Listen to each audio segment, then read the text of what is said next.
예, 오늘 말씀은 사도행전 3장 1절부터 10절까지 내게 있는 가장 값진 보화를 선물하라 라는 제목으로 함께 은혜를 나누도록 하겠습니다. 오늘 본문의 시작은 유대인들의 그 기도하는 그 시간, 그 오후 3시입니다. 베드로와 요한 사도가 성전을 올라갈 때 성전 미문에 앉아서 구걸하며 그 못 걷는 그 사람을 에게 기적을 베푸셔서 일으켜 세우는 그 기적을 우리가 체험하는 귀한 내용입니다. 첫 번째로 우리가 보고자 하는 것은 내게 있는 것으로 다른 사람에게 선을 베풀고 구제해야 한다는 것입니다. 1절과 2절을 보면 제9시에 기도 시간에 베드로와 요한이 성전에 올라갈새 나면서 못 걷게 된 이를 사람들이 메고 오니 이는 성전에 들어가는 사람들에게 구걸하기 위하여 날마다 미문이라 하는 성전문에 두는지라 라고 말씀합니다. 제9시 기도하는 시간에 성전에 올라가는데 성전 미문에 앉아 구걸하는 한 사람을 만나게 됩니다.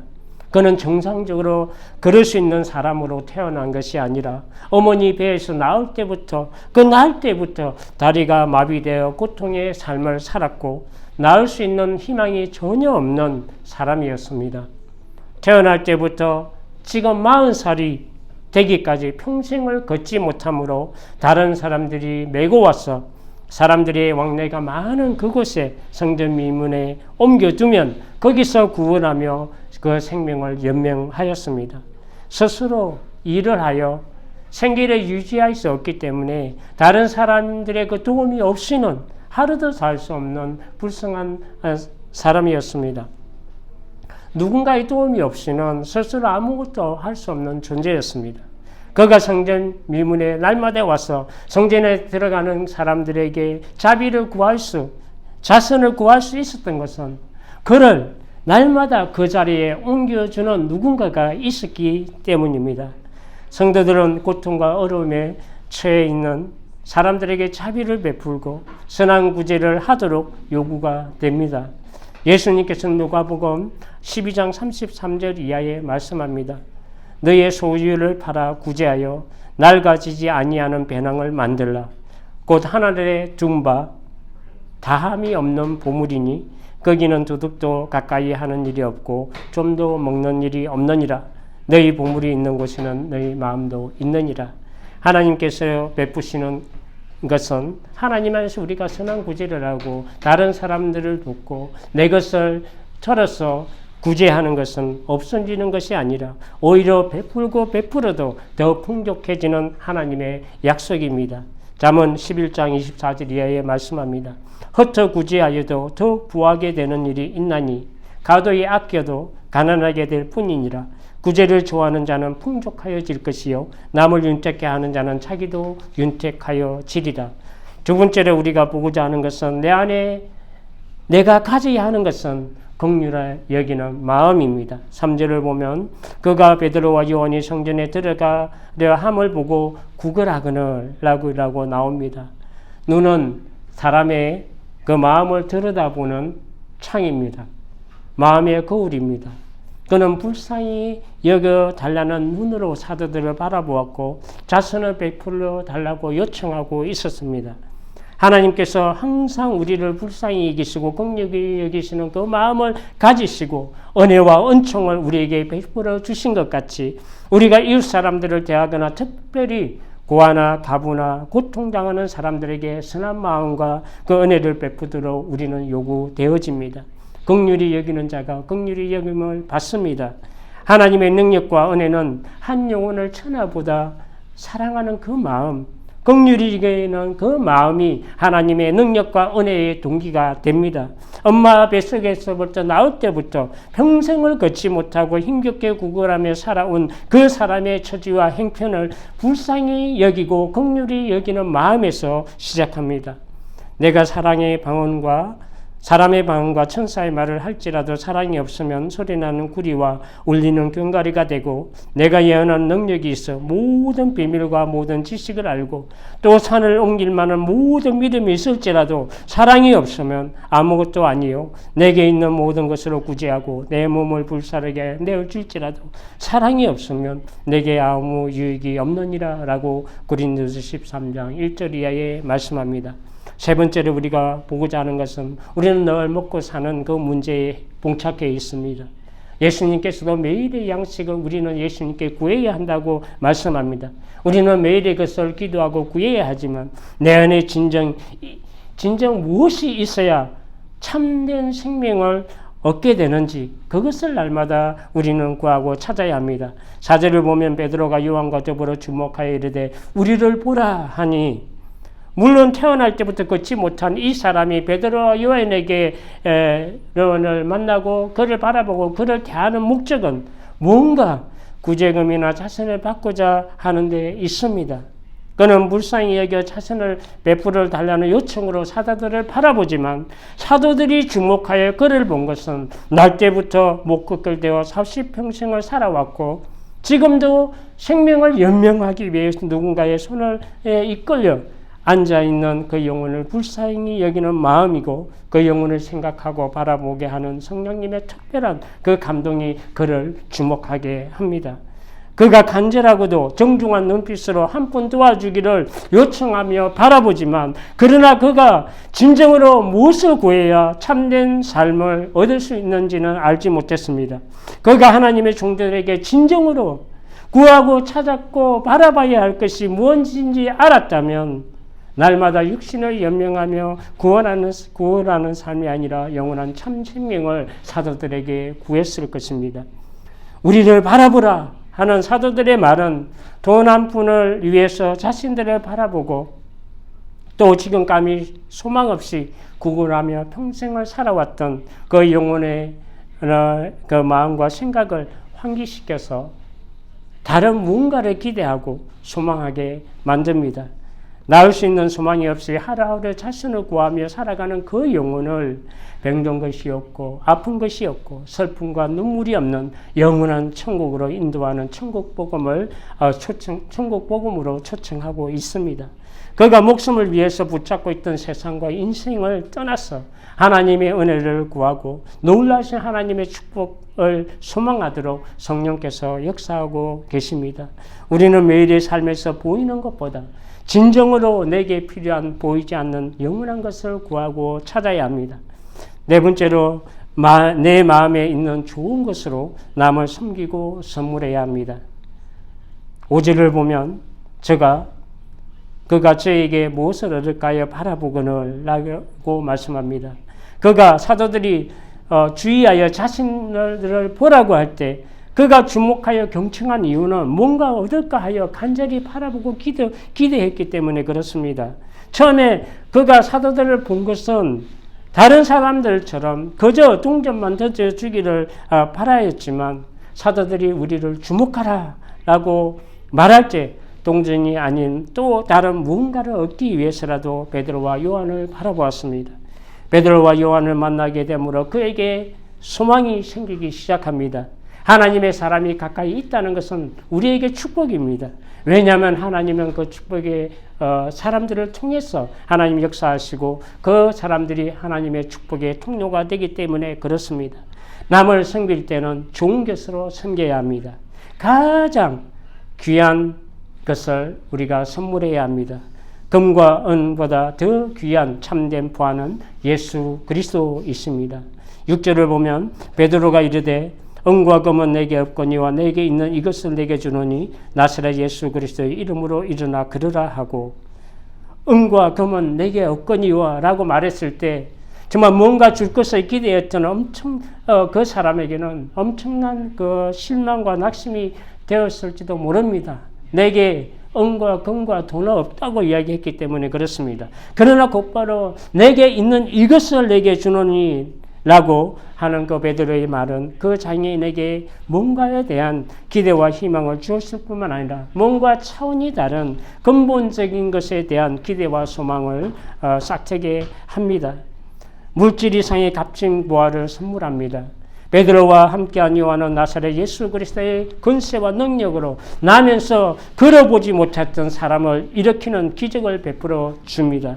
빛이 없는 흑암 아래에 있고 사망의 그늘에 앉아 생명과 소망이 없는 세상에 생명의 빛을 비춰주시는 분이 바로 예수 그리스도이십니다. 마태복음 4장 16절에 말씀합니다. 흑암에 앉은 백성이 큰 빛을 보았고 사망의 땅과 그늘에 앉은 자들에게 빛이 비치었도다. 예수 그리스도의 이름의 능력은 평생 절망 가운데 앉아있던 한 사람을 건강하게 할 뿐만 아니라 하나님의 놀라신 능력과 은혜를 찬양하게 하는 영혼의 생명을 줍니다. 빌립보서 1장 21절에 이하에 말씀합니다.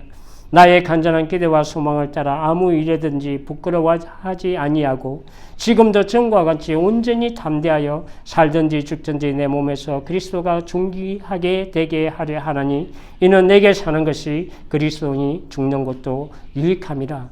다섯 번째로 내게 있는 가장 귀한 것을 내어줄 때 하나님의 능력과 기적을 경험하게 되고 하나님을 찬송하게 됩니다. 오늘 7절을 보면 오른손을 잡아 일으키지 발과 발목에 곧 힘을 얻고 뛰어서서 걸으며 그들과 함께 성전으로 걸어가면서 걷기도 하며 뛰기도 하며 하나님을 찬송하니 라고 말씀합니다. 그의 오른손을 붙잡아 일으키자마자 즉시 그의 발들과 발목들이 힘을 얻어 견고하게 되어 일어서게 되었다고 말씀합니다. 날 때부터 평생을 앉아서 살아가던 그를 이렇게 세우시는 하나님의 놀라신 능력의 역사입니다. 마치 에스겔 선지자가 마른 뼈들을 향해 하나님 말씀을 대언할 때 말라 죽은 수많은 그 마른 뼈들이 서로 연결이 되어 힘줄이 생겨 되살아나고 성령의 생기가 들어갈 때 생명이 있어 하나님의 군대로 변화되는 것처럼 전능하신 하나님께서는 세상의 모든 병을 질병을 고치실 뿐만 아니라 죽은 자를 되살리시는 분이십니다.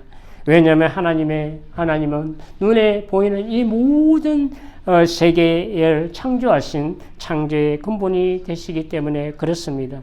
세상을 구원하시는 메시아가 오시는 그 때에 저는 자는 삽선과 같이 뛸 것이라는 이사야 선지자의 말씀, 약속의 그 말씀이 성취된 사건이 바로 평생을 걷지 못하던 그 사람이 예수 그리스도 이름으로 일어나 뛰게 되는 이 사건입니다. 치유와 회복은 신구약의 전체를 통틀어서 하나님 나라를 상징합니다. 마태복음 11장 5절 이하에도 보면 참으로 세례 요한이 그 감옥에 있을 때 오실 메시아가 당신이십니까? 라고 제자들을 보내서 예수님께 물을 때 예수님께서 말씀을 주셨습니다. 맹인이 보며 못 걷는 사람이 걸으며 나병한 자가 깨끗함을 받으며 못 듣는 자가 들으며 죽은 자가 살아나며 가난한 자에게 복음이 전파된다 하라 라고 말씀하시고 예수님이 오시면 그 메시아가 그리스도가 오시면 이러한 회복이 일어날 것을 말씀을 하셨습니다. 하나님의 능력은 그를 걷게 하실 뿐만 아니라 수많은 사람들이 있는 그 성전 안에서 뛰어다니며 기뻐하며 하나님을 찬송하게 됩니다. 여섯 번째로 이런 하나님의 능력과 표적은 보는 사람들로 하여금 믿음과 구원으로 초청하게 합니다. 9절과 10절을 보면 모든 백성이 그 걷는 것과 하나님을 찬송함을 보고 그가 본래 성전 미문에 앉아 구근하던 사람인 줄 알고 그에게 일어난 일로 인하여 심히 놀랍게 여기며 놀라니라 라고 말씀합니다. 평생 아반신을 쓰지 못하는 불치의 병을 하나님은 베드로와 요한을 통해서 예수 그리스도의 이름으로 고치셨습니다. 성전에 모였던 많은 유대인들은 그가 걷기 직전까지 매일같이 성전 미문에 앉아서 구걸을 하며 평생을 그 생계를 유지하던 날 때부터 40평생을 걷지 못하던 자라는 것을 너무나 잘 알고 있었습니다.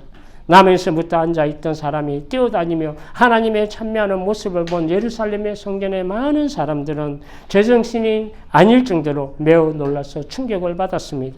매일같이 앉아있던 것들, 그 사람을 보았던 그들에게 그가 일어나 걷는다는 것은 정말 전혀 상상하기도 힘든 것이었기 때문에 그렇습니다.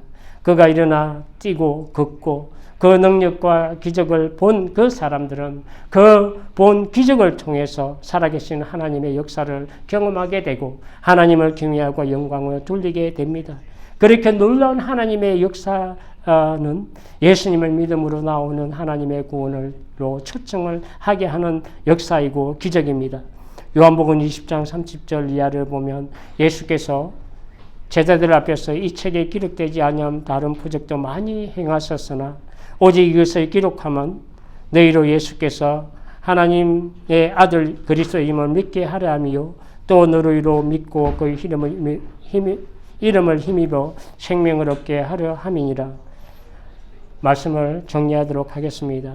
인생이 다시 살아나고 새로운 삶을 사는 그 참된 그 동기는 우리 영혼의 참 생명과 기쁨과 소망이 되시는 예수 그리스도를 만나는 데서 시작합니다.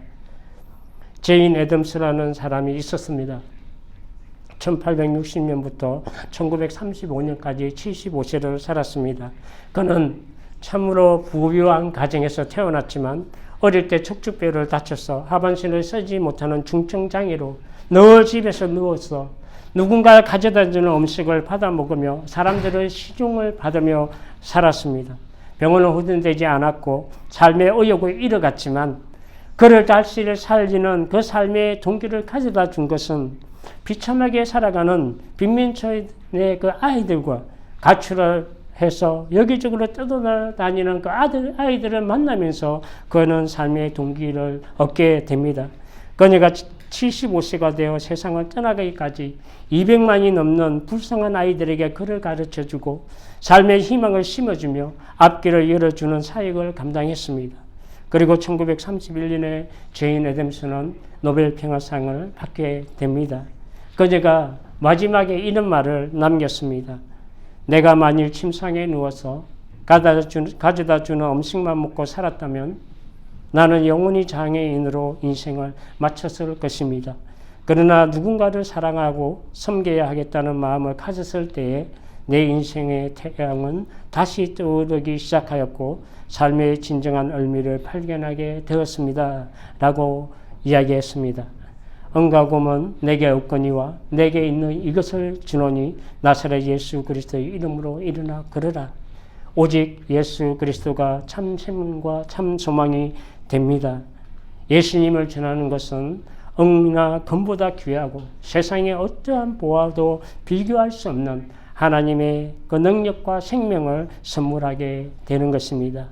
사도들이 가지고 있는 세상에서 가장 귀하고 가치 있는 보물은 나사렛 예수 그리스도였습니다. 내가 가지고 있는